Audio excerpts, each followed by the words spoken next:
전국의 주요 이슈들 정리해 보겠습니다. 오늘은 박상혁 더불어민주당 의원, 강승규 국민의힘 의원과 함께하겠습니다. 안녕하십니까? 안녕하세요. 안녕하세요. 네, 내란 재판부 설치와 조희대 대법원장의 거취를 두고 정치권의 공방이 커지고 있습니다. 먼저 관련한 목소리부터 듣고 대담 이어가겠습니다. 조희대 대법원장에 대해 민주당이 압박한다고요? 재판 독립을 해친다고요?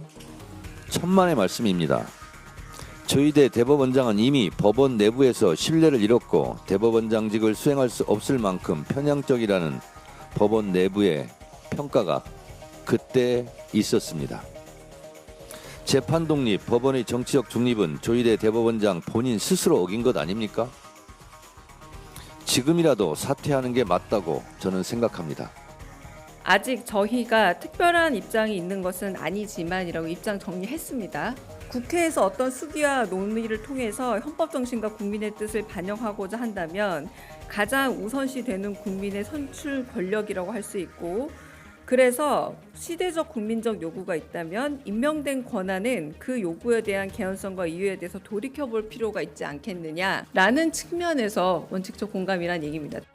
지금 5개 재판이 중단되어 있는데 내란 특별재판부를 밀어붙이면서 혹시나 이 5개 재판이 다시 재개되지 않을까 하는 우려를 하고 있을 것입니다. 그것이 두려운 대통령실은 지금 조희대 대법원장을 사퇴시키고 그 이전에 유죄 판결을 뒤집으려 할 것입니다. 원칙적으로 공감이 아니라 대통령실에서 가장 원하는 바일 것입니다. 여야 그리고 대통령실 목소리까지 들어봤는데요. 먼저 민주당 정청래 대표는 법원의 정치적 중립은 조희대 대법원장 스스로가 어긴 거다 이렇게 주장하고 있네요. 예, 아시는 것처럼 사법부의 가장 중요한 내용은 뭐냐면 공정성과 독립성입니다. 예. 네, 돌이켜보면 지난 대선 과정에서 조희대 대법원이 취했던 입장들, 그 당시에 사실상 민주당의 후보를 교체하려고 사법부가 개입했던 그 사안들을 이제 조금 시간은 지났습니다만 국민 여러분들께서 다 기억을 하시고 있거든요. 정청래 대표께서 얘기하시는 그 부분을 다시 한번 지적한 것이거든요. 저희들이 최근에 사법개혁 관련되어 가지고 많은 국민적인 요구가 있는 대법관의 증원이라든지 사법개혁의 여러 개혁 사항들을 추진하려고 합니다. 이런 부분에 관련되어서 사법부가 저항을 하고 있기 때문에 저희들로서는 이런 신뢰를 잃은, 그리고 이미 정치적 편향성으로 크게 그 독립성을 훼손한 조희대 대법원장에 대한 입장을 좀 밝힌 것이라고 저희들은 말씀드리겠습니다. 네, 이미 신뢰를 잃었다라는 말씀해 주셨습니다. 대통령실에서는 앞서 했던 브리핑에 대해서 정정 보도를 요구하기도 했는데요. 결론적으로 지금 대통령실은 특별한 입장이 있는 건 아니다라고 밝히면서도 조 대법원장은 이 같은 사퇴 요구에 대해서 좀 돌이켜봐야 하지 않겠느냐 이런 말이 있었습니다. 사실상 사퇴 주장에 좀 힘을 실어준 것 아니냐는 분석도 나오는데 지금 국민의힘 입장은 어떻습니까? 한덕수 전 총리의 구속영장이 기각되면서 아마 민주당이나 이재명 정부 입장에서는 수의복을 입혀서 재판에 내세워야 되는데 이 부분이 아주 무산된 거에 대해서 굉장히 아쉬움이 클 것이고요. 결국 내란 정국으로 계속 몰고 가는데 법조계가 소위 협조하지 않는다일 것입니다. 대통령 선거 과정에서 이재명 후보에 대한 재판을 신속 진행한 거에 대해서 사법부나 또는 그 조희대 대법원에 대한 민주당과 대통령 당선자 측의 공격이 좀 있었지 않았습니까? 그리고 그 이후에 5개 재판 등이 사실상 중단되었죠. 지금의 대한민국은 대통령이나 그 여당 대표 등이 공공연히 얘기하는 것처럼 권력의 서열을 정해서 입법부가 사법부든 다른 부서를 장악해서 우열을 두고 삼권 분립을 마음대로 이렇게 조정할 수 있다 하는 입장이기 때문에 지금 특별 내란 재판부, 특별 전담 재판부, 조희대 대법원장에 대한 사퇴 요구가 그렇게 아주 뭐 이렇게 충격적이지도 않습니다. 내란 전담 재판부 말씀해 주셨는데 민주당에서는 별도 법원이 아니라 그러니까 지식재산 전담이나 소년 사건 전담처럼 법원 내에 전담 재판부를 설치하는 거는 위법이 아니다 이렇게 주장하고 있죠. 이 사안도 왜 나왔는지 국민 여러분들께서 너무 잘 알고 계십니다. 지금 이 재판을 담당하고 있는 내란 사건을 담당하고 있는 이 지기현 재판장이 어떻게 윤석열을 풀어줬는지 정말 충격적 그 구속 취소의 상황을 다 기억하시고 있지 않습니까? 그래서 내란 수계가 거리를 횡보했던 그 상황들을 너무나 잘 알고 계셨는데 그 이후에도 이거와 관련된 법원 내의 자정작용, 이 부분에 대한 감찰, 그리고 여러 가지 의혹들도 제기됐었거든요. 근데 이 부분에 대한 어떠한 법원 내의 통제 없이 지금까지 상황이 이어지고 있고 재판은 계속적으로 좀 지연되고 있습니다. 과거 박근혜 전 대통령 사례에 비하면. 그렇기 때문에 이미 이 지기현 재판부도 그런 부분에 있어서 큰 국민들로부터 신뢰를 잃고 공정성에 의심을 받고 있는 것이거든요. 그렇기 때문에 이런 법원에 먼저 법원이 스스로 이런 부분을 자정작용을 통해서 전담 재판부를 통해서 빨리 조속하게 이 내란의 종결이라고 하는 문제에 대해 사법부가 함께 노력하고 협조해야 된다라는 취지에서 저희들은 계속 내란 전담 재판부 얘기를 말씀드린 거고요. 그 과정에서 만약에 이 법원이 그런 부분을 할 수가 스스로 자정작용을 할 수가 없다면 국민들로부터 선택받은 입법부가 정당한 입법권을 행사해서 그런 부분들을 해소할 수밖에 없다. 그리고 거기에 이제 재판을 하는 사람들도 당연히 현직 법관들인 거죠. 그래서 그런 부분들, 뭐 외부의 사람들이거나 그런 것이 아니라는 혹시나 걱정하시는 분들에 대한 비판도 저희들은 다 준비를 하고 있다라고 이해하시면 될 것 같습니다. 네, 국민의힘은 민주당 주장대로라면 이재명 사건 전담 재판부도 구성해라 이렇게 지금 맞받아치고 있는데요. 맞습니다. 아마 지금 민주당과 이재명 정부의 주장대로라면 우리나라 헌법학을 다시 써야 될 것 같고요. 헌법에 삼권 분립이 분명히 명시되어 있는데 국민이 직접 선출한 입법부라든지 또 행정부 수장 대통령도 국민 선택이기 때문에 대통령이 가장 우위고 그리고 입법부, 사법부로 이루어진다면 삼권 분립이 어떻게 지어질 수 있다는 얘기인지 재판이 늦어진다고 하는데 이재명 그 후보에 대한 재판은 이재명 당 대표에 대한 재판은 왜 그렇게 수년째 걸렸는지 이런 부분 등을 지금 되돌아봤으면 좋겠다는 게 저희들 입장이고요. 정말 그 전담 재판부 뭐 특허나 특허 기술 등에 대해서 전담 재판부가 있는데 이번 그 윤석열 대통령에 대한 내란 전담 재판부는 무슨 문제냐 한데 그 특허의 내란 특허의 전문성과 이 내란 범죄라는 중대 범죄 등을 이렇게 전담 재판에서 할 수 있다는 이 발상 자체도 저희들은 비교할 수 없는 어불성설이다. 이런 측면에서 정말 민주당이 또 이재명 정부가 대한민국의 그 민주주의와 삼권분리 그리고 그동안 어렵게 싸운 70년의 그런 여러 가지 대한민국 역사를 지속 가능하게 한다면 여기쯤에서 멈추시고 다시 정말 되돌아봐야 된다. 그리고 무엇이 국민들을 위한 정치인지를 한번 다시 되새기는 그런 기회를 가져야 된다. 그렇게 저는 강력히 촉구합니다. 네, 삼권 분립을 뒤흔드는 민주당의 주장이다라는 말씀 어떻습니까?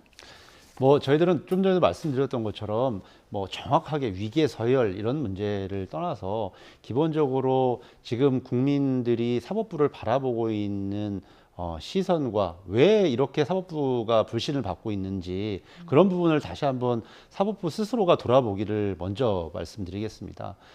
일련의 중대한 사건들 과정 속에서 12.3 내란부터 그리고 올해 초에 있었던 서부지방법원의 폭동 사건 이런 그리고 그 이후의 과정들 속에서 사법부가 과연 독립적이고 중립적으로 그런 부분을 지키려고 노력을 했었나. 최근에 법원장 회의가 있었습니다. 예. 그런데 정말 중요했던 그 서부지방 폭동 사건 이후에 그 정말 법원이 폭도들에 의해서 습격받고 공격받았을 때 대법원장은 그 현장에 있었습니까? 단 거기 법원행정처장 한 번 돌아본 거 외에는 없었거든요. 그 수만 이번에도 보니까 7시간가량 법원장들이 토론을 했다고 해요. 그분들은 그때 어디 있었습니까? 오히려 자신들이 법원이 이렇게 공격받고 그 외부의 어떤 부당한 권력으로부터 탄압받을 때 독립을 지키려고 하고 이런 민주주의를 지키려고 했던 분들은 오히려 국민들이었거든요. 그런 부분들을 잘 돌이켜 본다면 지금의 자신들의 행동이 오히려 이런 반개혁적이다, 반역사적이다라는 데에 대해서 다시 한번 자성을 좀 해야 할 필요가 있다고 생각합니다. 네, 지금 국회에서는 이재명 정부 들어 첫 정기국회 대정부 질문이 시작이 된 것 같은데요. 오늘 이 자리에서도 지금 우리가 이야기 나누고 있는 이 부분에 대한 논쟁이 좀 줄을 이루지 않을까 싶습니다. 이제 뭐 그 전담 재판부니 또 조희대 대법원장의 사퇴 요구 등에 대한 여당의 요구에 대해서 대통령실은 애써 모르는 일이다. 우리가 논평할 내용이 없다라고 하지만 실제적으로는 그 여당과 이재명 용산 대통령실이 같이 움직인다고 보는 것이 저희들 시각입니다. 지금 이런 식으로 사법부 흔들기가 결국은 당장은 지금 이재명 대통령의 여태까지 사법 리스크 5개 중단된 재판부 재판에 대한 추후 여러 가지 뭐 어떤 영향력 이런 부분들 그리고 또 지금 결국 윤석열 대통령의 내란 그리고 국민의힘을 여기에 내란 공조 세력을 불러서 당을 해체시키겠다는 이런 궁극적인 당장의 목표를 위해서 사법부마저도 동원해야 되겠다. 말을 듣는 사법부를 만들겠다라고 하는 것이 마치 가능한 것처럼 보일 것이지만 저는 권력은 항상 쓰는 만큼 되돌아온다는 그 철칙을 너무나 믿기에 지금 이재명 정부 또 민주당에서 이쯤에서 정말 멈추시고 협치해야 된다. 지금 뭐 조지아 사태 등에서 볼 때 외교 문제도 너무너무 현안이 많지 않습니까? 이런 부분 등이 왜 이런 일이 일어날까를 전체적으로 한번 들여다보면 답이 있다. 이렇게 봅니다. 네.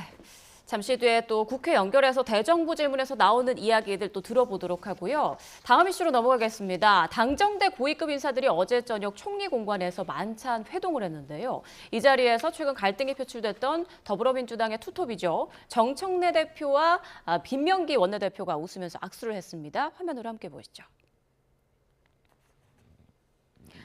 네, 어제 오후 6시 반쯤 서울 종로구 총리공관에 먼저 우상호 대통령실 정무수석이 모습을 드러냈고요. 정청래 민주당 대표도 도착했습니다. 왜 이렇게 카메라까지 스케치를 한다고 해서 난 전혀 몰랐네. 잠시 뒤 김민석 총리와 김병기 원내대표, 강훈식 대통령실 비서실장까지 만찬장에 도착했는데요. 모두 얼굴에 미소는 짓고 있지만 뭔가 모르게 어색해 보입니다.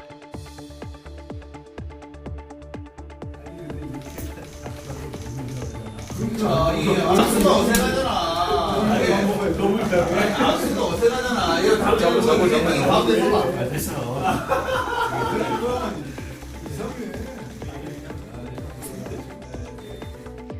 네, 그렇게 어색한 분위기 속에 김민석 총리를 사이에 둔 정청래 대표와 김병기 원내대표가 악수를 하며 웃어 보이는데요.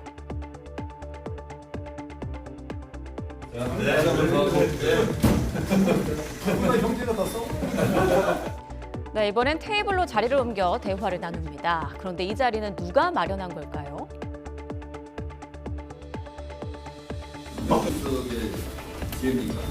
아닙니다. 형님께서 제가 다시 얘기해도 이게 또 한번 그러는 거지. 아무것도 없는데 위험한 거라니까. 그래요? 부부싸움 안 해요. 그러는데 또 위험한 거. 뭐 그렇게 두 분 다 얼굴에 살이 좀 빠지신 것 같습니다. 네, 이 자리는 최근 3대 특검법 처리를 둘러싸고 불거진 정청래 대표와 김병기 원내대표 간 갈등을 봉합하기 위해 마련된 거란 분석이 나왔는데요.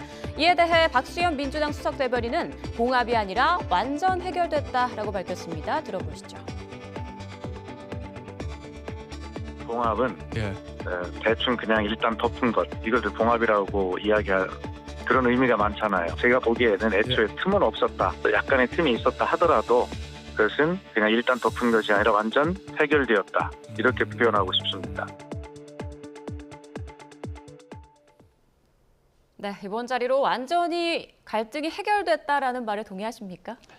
예, 이 협상을 담당하는 사람은 항상 여러 가지 고려해야 될 점들이 또 많고, 또 정청래 대표는 당을 전체적으로 총괄해서 책임지는 위치에 있기 때문에 거기서 또 봐야 하는 또 사항들이 있습니다.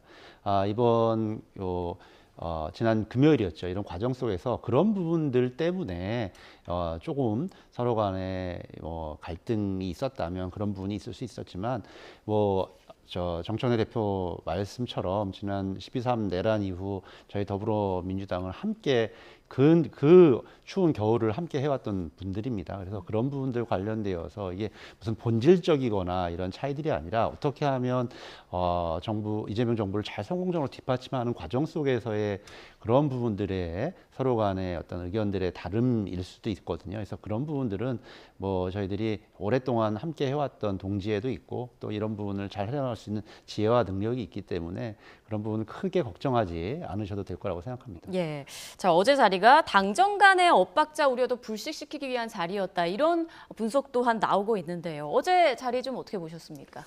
권력은 끊임없이 분열하고 경쟁하기 때문에 당연한 것이 있을 수도 있다고 그랬지만, 또 이재명 정부가 출범한 지 100일밖에 안 된 만큼 저렇게 여권의 투톱이 저렇게 어떻게 갈라질 수 있을까라고 사실 저희들 깜짝 놀랐습니다.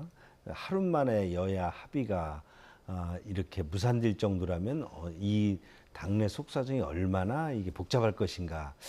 그런데 결국은 이제 그런 부분 등이 소위 민주당의 당내 강경파인 그 개딸 세력들에 의해서는 것이 여전히 좀 이런저런 이유 등으로 드러나고 있는 것을 보면 그런 부분들을 좀 감추고 싶었을 것이고 빨리 봉합하는 수밖에 없었을 것입니다. 그러나 민주당의 분열이 생각보다 심각하다는 것을 저희들은 이번 사건을 통해서 좀 느끼고 있지요. 네, 갈등을 봉합한 건지 아니면 완전히 해결된 건지는 계속 좀 상황을 지켜보면 알 수 있을 것 같고요. 이번에는 국민의힘 상황을 좀 보겠습니다. 지난 주말 국민의힘 장동혁 대표는 최근 구속된 손현보 목사가 담임 목사로 있는 부산 세계로 교회를 찾았는데요. 관련한 녹취 듣고 계속 이야기 이어가겠습니다.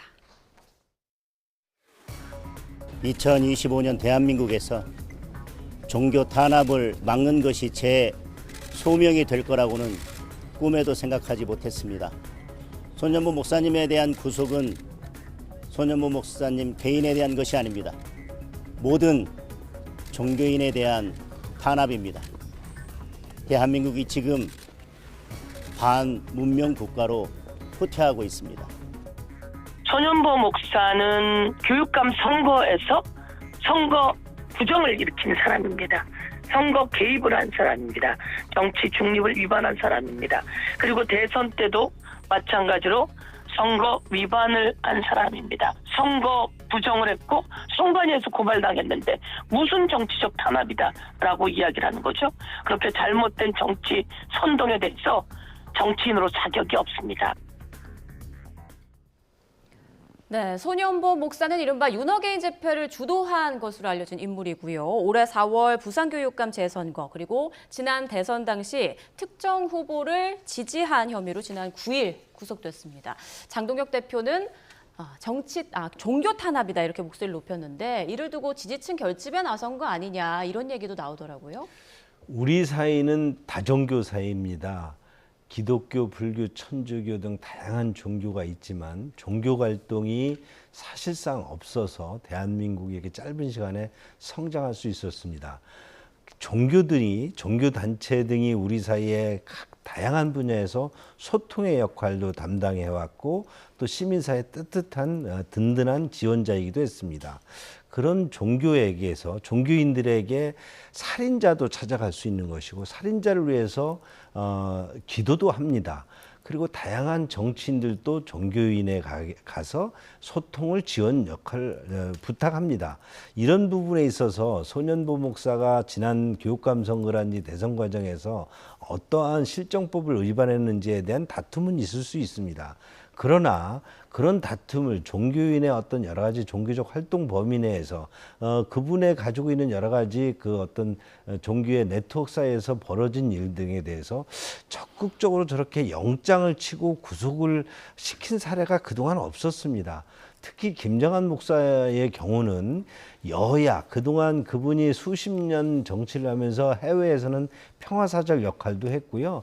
또 지금 국내에서도 여야, 다양한 정치지들과 소통하면서 메신저 역할도 해왔습니다. 그런 분을 수시간씩 가서 압수수색을 벌이고 하는 것을, 그리고 지금 특검에 계속 소환을 요구하는 걸 보면 우리 이재명 정부가 지금 민주당이 종교에 대해서 그동안 본인들이 종교사회 소통했던 역할이나 그들에게 기대했던 부분을 지금 왜 와서 이렇게 하는지를 저도 솔직히 이해가 안 갑니다. 저는 시민사회, 대통령실의 시민사회수로서 종교계 소통을 적극적으로 해왔는데요. 그런 종교인들에 대해서 우리 사회가 여러 가지 많은 합의점들이 있고 협의점들이 있었는데 이런 부분들이 이번에 깡그리 무너진 게 아니냐, 저는 그렇게 우려하고 있습니다. 네, 손현보 목사의 행보에 대해서 뭐 다툼이 있을 수는 있지만 구속까지 하는 거는 너무 과하다라는 말씀이세요? 뭐 이미 구속영장이 발부되어서 있는 분에 대해서는 뭐 명백하게 앞으로 재판을 통해서 그런 범죄 사실들이 확인이 될 거라고 생각하고요. 우리 헌법은 종교의 자유와 함께 정교 분리를 선언을 하고 있습니다. 그런 부분 관련돼서 최근에 보이고 있는 저런 손현보 씨 같은 반헌법적인 활동들, 그리고 우리 지난 내란을 옹호하고 윤석열을 어게인을 외치고 이런 부분을 선동하고 있는 상황들, 그리고 그에 더해서 지금 현재 부분들이 단순히 대통령 선거뿐만 아니라 여러 각종 교육감 선거까지 개입을 해서 정교분리의 원칙을 훼손할 이런 위기에 있기 때문에 이 사람이 지금 이렇게 구속이 된 거거든요. 그런 점들을 볼 때 저는 지금 한국 사회가 여야가 같이 이런 부분들을 슬기롭게 헤쳐나가지 못하면 앞으로도 여러 가지 극단적인 갈등으로 나아갈 수 있겠다. 오히려 종교를 자꾸 끌어들이지 말고 오히려 이런 부분들 관련해서 명명백백하게 좀 중심을 잡고 해야지, 그렇지 않고서는 더 극단적인 대립으로 나갈 수 있겠다고 생각을 하고요. 변명을 옹호를 위한 옹호, 이렇게 해서는 안 된다고 생각합니다. 특히 장동혁 대표가 지금 최근에 아스팔트 극우 세력의 지지에 힘입어서 전환기 씨 같은 사람에 힘입어가지고 정당 대표가 되지 않았습니까? 그 이후에 대통령도 만나고 하면서 조금 좀 다른 모습을 보이지만 또 한편으로는 계속적으로 그런 세력들로부터 여러 가지 얘기를 듣고 있을 거거든요. 그래서 줄타기를 위해서 저런 행보를 하는데 지금 정당에 있는 여러 지도자들이 이럴 때가 아닙니다. 오히려 이런 부분 관련해서 명백하게 선을 긋고 헌법 중심의 이런 우리 민주주의를 지키는 데 함께 노력해야 된다고 생각합니다. 네, 장동혁 대표의 이런 행보가 정치적인 행보다라고 또 민주당에서는 보고 있는데요. 앞으로 이 부분도 계속 좀 쟁점이 될 것 같습니다. 자, 다음 이슈로 또 넘어가 보겠습니다. 문재인 전 대통령과 이낙연 새미래민주당 상임고문의 만남을 두고 범여권에서 비판이 쏟아졌는데요. 화면과 함께 설명해 드리겠습니다. 네, 발단은 이틀 전 이 고문의 SNS 게시물이었는데요. 추석 인사를 겸해 문 전 대통령 내외를 찾아뵀다며 함께 찍은 이 사진을 올렸습니다. 이에 가장 먼저 포문을 연 건 이현주 민주당 최고위원이었는데요. 이튿날 SNS 글에서 이재명 대통령을 못 잡아먹어서 안달난 이 고문을 만나면 세상이 당연히 정치적 해석을 할 거라며 두 사람에게 비판의 화살을 돌렸습니다. 추미애 의원도 매를 들어야 할 때 드는 게 어른의 도리라며 사실상 문재인 전 대통령을 비판했고요. 고민정 의원 역시 누군가에게 기대지 않고선 더는 정치하기 힘들다는 자기 고백이라며 평가절하했습니다. 조국 혁신당 비대위원장은 대선 전 이 고문과 김문수 당시 후보가 손을 맞잡은 이 사진을 SNS에 올렸습니다. 이런 논란에도 이 고문은 오늘 SNS에 또 글을 썼는데요. 히틀러, 스탈린 등 폭정의 역사와 교훈을 담은 책을 소개했는데 이 대통령을 겨냥한 문구로 해석됐습니다. 자, 이낙연 상임고문이 문재인 전 대통령을 만난 사진. 지금 민주당에서 거센 공격이 쏟아지고 있는데 비판이요. 지금 민주당의 전반적인 분위기라고 보면 될까요? 뭐 전반적인 분위기가 아니라요. 예. 하나된 분위기라고 생각하시면 될 것 같습니다. 저거는 그렇습니까? 이낙연 씨는 지금 뭐 더 이상 정치적인 언급을 할 수 있는 언급의 대상이 될 위치도 아니고 또 이런 부분 관련되어서는 본인이 스스로 지난 대선에 조금 전에도 보여드리고 있는 것처럼 이 김문수 후보를 사실상 지지하면서 보였던 행보를 생각한다면 오히려 문재인 대통령을 찾아뵙겠다고 해서도 안 될 일입니다. 오히려 자신이 일했던 대통령을 더 욕보이게 하는 일이라고 생각을 하거든요. 이로 인해서 발생할 수 있는 모든 좀 평지풍파 같은 부분들을 스스로 만들고 있는 노이즈 마케팅인데 매우 잘못된 행동이라고 생각합니다. 그러면 이낙연 고문을 만난 문재인 전 대통령에 대한 생각은 어떠세요? 저 대통령으로서는 여러 가지 행사들이 있고 또 인사들이 오겠다고 한다면 굉장히 어려운 위치에 있을 수 있고 어떤 물밑교섭이 있었는지 모르겠지만 이런 부분 관련돼서는 전 조금 더 냉정하게 했었어도 괜찮다고 생각합니다. 문재인 대통령이 오히려 이 부분 관련돼서 좀 냉정하게 선을 그었어도 이번에는 그런 부분은 굉장히 좀 아쉽다 이렇게 생각합니다. 자, 그 이낙연 고문의 행보를 보는 국민의힘 생각은 어떤가요? 저 메시지는 이낙연 전 총리의 메시지가 아니라 문재인 대통령의 메시지이죠. 뻔히 저렇게 만나주고 사진 찍고 하면 이낙연 총리가 SNS 등에 올릴 것이라는 것은 뻔한 일일 텐데 이것을 만나주고 또 저런 메시지를 내가게 했다는 것은 문재인 대통령이 지금의 여권, 지금의 이재명 대통령의 국정 운영에 대해서 우려하고 있고 걱정하고 있고 뭔가 나중에 후폭풍이 좀 우려된다는 그런 메시지가 아닐까요? 지금의 그런 내란 특별 재판부라든지 사법권 흔들기라든지 특검의 무한정 연동으로 야당을 지금 해체시킨다는 이런 지금 민주당의 그런 행보 등을 과연 문재인 대통령 국정 운영을 담당했던 문재인 대통령 입장에서 저것이 과연 같은 여당이라서 걱정이 되지 않았겠느냐. 그런 메시지가 아니라면 저 사진은 저희들은 도저히 이해하기 어렵습니다. 많은 지금 민주당 의원들이 반발하는 것처럼 이낙연 전 총리는 이재명 대통령 후보에 대해서 괴물 독재 정권의 탄생이 우려된다라고 전혀 정치적 뜻을 같이 하지 않았던 김문수 후보를 지지선을 했습니다.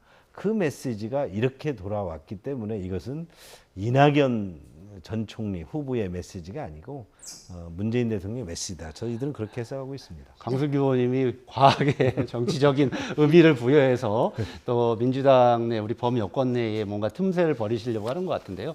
저는 이 과정 속에서 어떤 실무자들이 판단을 했는지는 알 수는 없습니다만 그런 부분 관련해서 분명하게 좀 더 문재인 전 대통령이 냉정하게 했어야 될 것이고 거기서 그런 부분을 제대로 하지 못한 부분에 대해서는 분명한 비판의 지점이 있는 거고 거기에 저렇게 해석하는 것은 전혀 사실관계를 호도하는 것이다라고 생각합니다. 네, 두 사람의 만남 그리고 그 장면이 찍힌 사진에 대해서 두 분의 다른 해석 들어봤고요. 자, 그리고 우원식 국회의장과 국민의힘 한동훈 전 대표가 최근 12.3 비상계엄 해제 표결을 위한 그 국회 본회의 개회 시간을 두고 또 설전을 벌이고 있는데 지금 어떤 주장을 주고받고 있는 건가요? 한동훈 전 대표 주장은 이재명 당시 대표가 본회의장에 들어와서 표결을 할 수 있기 위해서 시간을 벌었다라는 주장인데 제가 그날의 사실을 너무나 잘 알고 있는 사람이고 그 후에도 여러 가지 복귀를 해봤거든요. 그런데 그런 것이 아니라 우리 우원식 의장님 말씀처럼 그냥 의장이 마음대로 내가 열겠습니다 하면 국회가 열리는 것이 아닙니다. 왜냐하면 의사 시스템이라는 것이 있고 거기를 관리할 수 있는 많은 공무원들이 국회 공무원들이 들어와야 되고 미리 또 이 본회의 시간을 예고도 하고 그거를 위해서 여야 협의도 그 당시에 통보도 하고 그 긴박한 상황에서 했었거든요. 그렇기 때문에 그 당시 이 본회의 표결에 대해서 하나의 흠결도 없었다.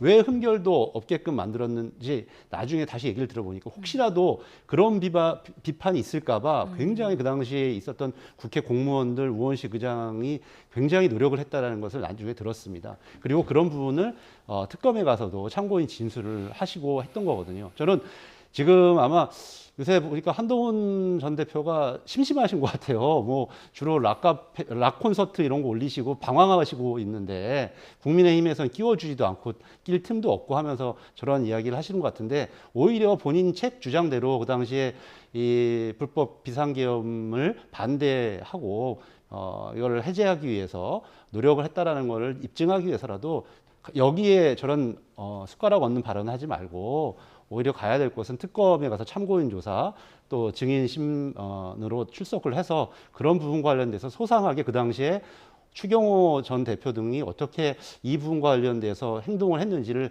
소상하게 밝히는 것이 지금의 본인의 도리라고 생각합니다. 네, 박 의원님께서는 지금 국민의힘에서 한동훈 전 대표 끼워주지도 않는다 이렇게 말씀하셨는데 지금 이런 한 전 대표의 주장을 바라보는 국민의힘 입장은 어떻습니까? 국회의원이라는 그 헌법기관을 과소평가하는 것 같습니다. 민주당의 국민의힘에 대한 내란 몰이도 여기서 비롯되는데요. 국회의원은 300명이 한 명 한 명 헌법기관입니다. 그 누구도 헌법기관의 뭔가에 대해서 명령하거나 방해할 수가 없습니다. 그날 저도 비상계엄이 선포되는 날 제 지역구인 예산에 있었습니다. 예산에 있다 갑자기 TV를 보고 하면서 그 이후에 제가 서울에 와서 당사에 가고 하는 과정에서 누구의 지침이나 방해나 받은 적이 없습니다. 뭐 추경호 대표의 지침을 받은 적 없고 그 추경호가 통한 적도 없습니다. 그러나 문제는 이런 부분 등을 한동훈 전 대표나 민주당이 자기들 유리한 대로 해석했다는 것이죠. 한동훈 대표도 저희들한테 저희들이 한동훈 대표를 비판했던 것이 사실상 내란이라고 규정한 그 한마디 때문에 저희들이 그랬지 않습니까? 지금 국민의힘에 대한 여러 가지 내란물이나 말씀 중에 죄송합니다. 잠시 뒤에 또 이어서 들어보고요. 지금 이재명 대통령이 핵심 규제 합리화 전략 회의를 주재하는데요. 현장으로 한번 가보겠습니다. 대한민국의 성장 동력으로 발전시키기 위해 규제 합리화 전략을 모색하는 자리입니다. 대통령님과 관련 기업의 대표, 학계 등 여러 분야의 전문가를 모셨는데요. 심도 있는 논의를 통해서 새로운 추진 전략과 방안이 마련돼서 대한민국 신산업 성장에 든든한 밑거름이 되기를 기대하겠습니다. 그럼 회의에 앞서 대통령님께 모두 말씀을 청해 보도록 하겠습니다. 네, 여러분 반갑습니다.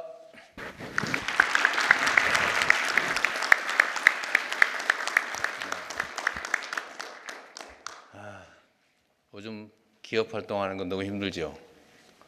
온 동네가 좀 편안한 데가 없습니다. 대한민국이 그야말로 저성장 또 글로벌 기술 경쟁 격화 속에서도 여러분들의 노력으로 잘 견뎌나가고 있습니다. 경제 상징 지표 중에 하나라고 할 수 있는 주가지수가 오늘도 사상 최고치를 찍어서 여러분들의 현장에서의 노력이 빛을 발하고 있지 않나 그런 생각이 듭니다. 우리 정부도 현장에 기업인 또 경제인 여러분들이 활동하시는 데 지장이 없도록 적극적인 지원 정책을 강구해야 되는데 하여튼 우리 정부 입장에서도 고민이 많습니다. 어쩌면 대한민국 역사에서 지금처럼 위기인 때도 많지 않고 또 한편으로 보면 뭔가 새로운 사회 또 새로운 질서를 만들기에 최적의 조건을 갖춘 때이기도 합니다. 모든 사람들이 지금 대한민국 어렵지 위험하지 뭔가 새로운 시도도 해야 되고 뭔가 우리가 고통도 감내해야 되지 않을까 이런 각오들도 상당 정도는 하고 있지요.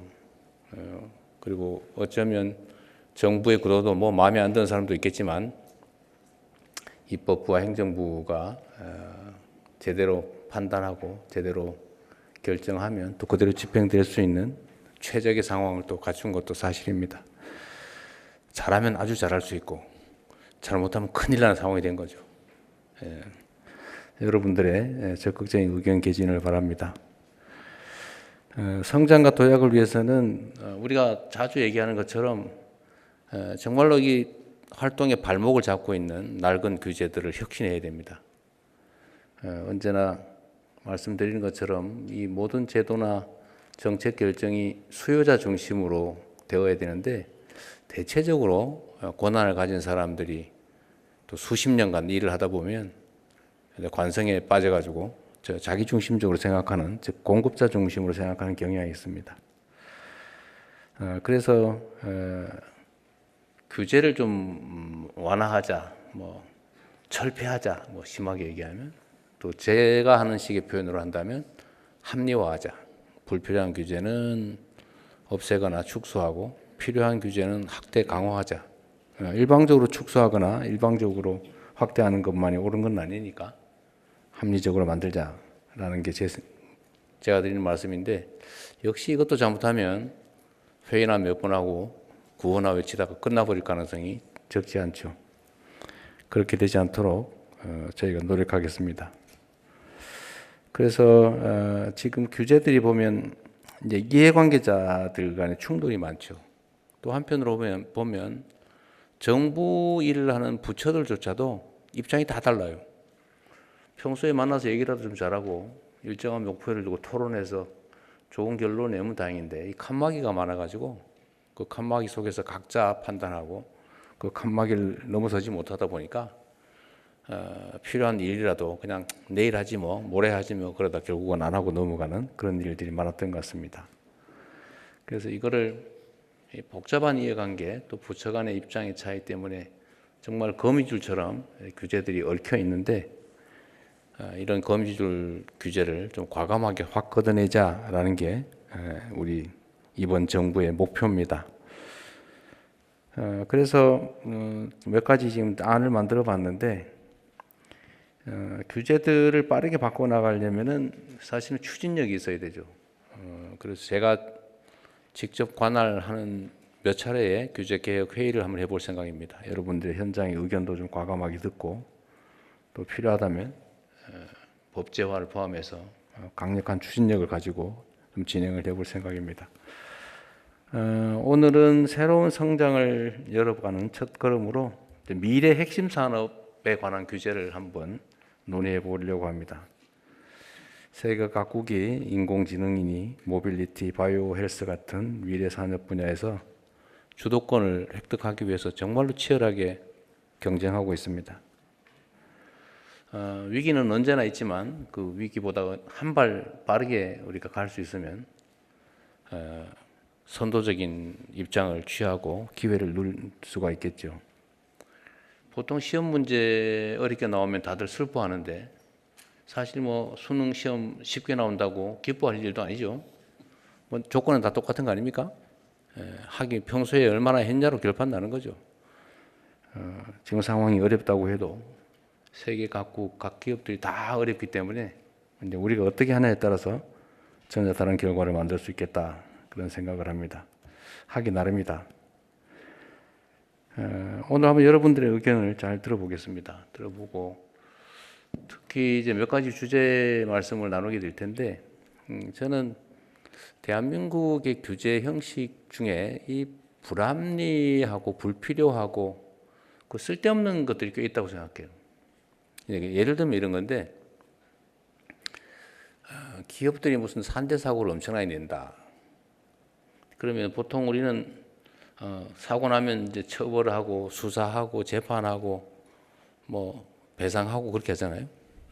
근데 그거 몇 년씩 걸리고, 뭐 해봤자 나중에 뭐 실무자들 잠깐 구속됐다가 집행유예 석방되거나 벌금 내고 말고, 별로 뭐 효과가 없죠. 근데 엄청난 국가 에너지가 소요됩니다. 그러니 최근에 미국이나 이런 선진국이 하는 것처럼 그냥 엄청나게 그냥 과징금 한번 때리고 마는 거죠. 기업들한테는 그게 훨씬 더 크지 않습니까? 사회적 비용도 적고. 대대적으로 바꿔야 된다. 대한민국에서는 처벌 조항이 너무 많아요. 불필요하게. 효과도 별로 없어요. 에너지만 엄청나게 들어요. 이런 것들 대대적으로 이번에 한번 바꿔볼 생각입니다. 얼마 전에 미국에서 그런 요구를 했다고 해요. 한국 사람들 비자 심사하거나 출입국 신고할 때 혹시 처벌받은 전과가 있는지를 자료를 내라고 했대요. 그거 내면 될 것 같아요, 안 될 것 같아요? 우리나라는 전과자 너무 많아요. 무슨 뭐 민방위 기본법, 예비군 설치법, 뭐 산림법, 뭐 벌금 10만 원, 5만 원 막 이게 너무 평생 쌓여가지고 이거 많아요. 근데 이걸 지금 어떻게 되겠어요? 그쪽에서 보면 처벌받았다니까 와 엄청난 범죄자구나 이렇게 생각하잖아요. 이게 우리나라가 지금까지 해온 방식입니다. 지나치게 처벌 중심. 그래서 기업인들이 외국에 투자할 때 그렇게 얘기한다고 그래요. 한국은 가서 투자 결정 잘못하면 감옥 가는 수가 있어. 그 배임죄라고 하는 게 있잖아요. 상상 못할 일이죠. 그래서 결정을 잘못했는지 나중에 너 이렇게 했으면 훨씬 더 잘할 수 있었는데 왜 이렇게 해서 기업에 손해를 끼쳤어? 배임죄로 기소하잖아요. 그것도 유죄가 나서 감옥을 가요. 그 위험해서 어떻게 사업을 합니까? 판단과 결정을 자유롭게 하는 게 기업의 속성인데 어쨌든 이런 것들을 좀 대대적으로 고쳐보자. 오늘 그런 얘기도 한번 해보면 좋겠습니다. 뭐든지 합리적으로, 타당하게, 공정하게, 실효적으로 할 필요가 있지 않겠냐 생각이 듭니다. 여러분들의 좋은 의견을 많이 들어보겠습니다. 고맙습니다. 네, 핵심 규제 합리화 전략 회의에서 이재명 대통령의 모두 발언 함께 들어봤고요. 자, 그 사이 속보가 들어왔습니다. 검찰에서 지난 2019년에 있었던 패스트트랙 충돌 사건과 관련해서 나경원 국민의힘 의원의 징역 2년을 구형했다라는 소식입니다. 지난 2019년 패스트트랙 충돌 당시 국회 회의를 방해한 혐의고요. 그리고 송원석 국민의힘 원내대표에게는 징역 10개월에 벌금 200만 원을 구형했고 황교안 전 대표에게는 징역 1년에 6개월을 구형했습니다. 그러니까 검찰이 나경원 의원과 송원석 원내대표의 의원직 상실형을 구형을 한 거고요. 국회법 위반은 벌금 500만 원 이상 확정 시 직을 상실하게 되고 특수 공무집행 방해는 금고 이상 확정 시 직을 상실하게 됩니다. 다시 한번 정리해드리면 지난 2019년에 발생한 패스트트랙 충돌 사건과 관련해서 검찰의 구형이 나왔는데요. 나경원 국민의힘 의원에는 징역 2년, 그리고 송원석 원내대표에는 징역 10개월에 벌금 200만 원이 구형됐다는 소식입니다. 관련해서 추가 소식 들어오면 또 전해드리겠습니다. 네, 두 분과 좀 더 많은 얘기를 좀 나눠보고 싶었는데 시간 관계상 여기서 인사를 나누겠습니다. 박상혁 더불어민주당 의원, 강승규 국민의힘 의원과 함께했습니다. 고맙습니다. 감사합니다.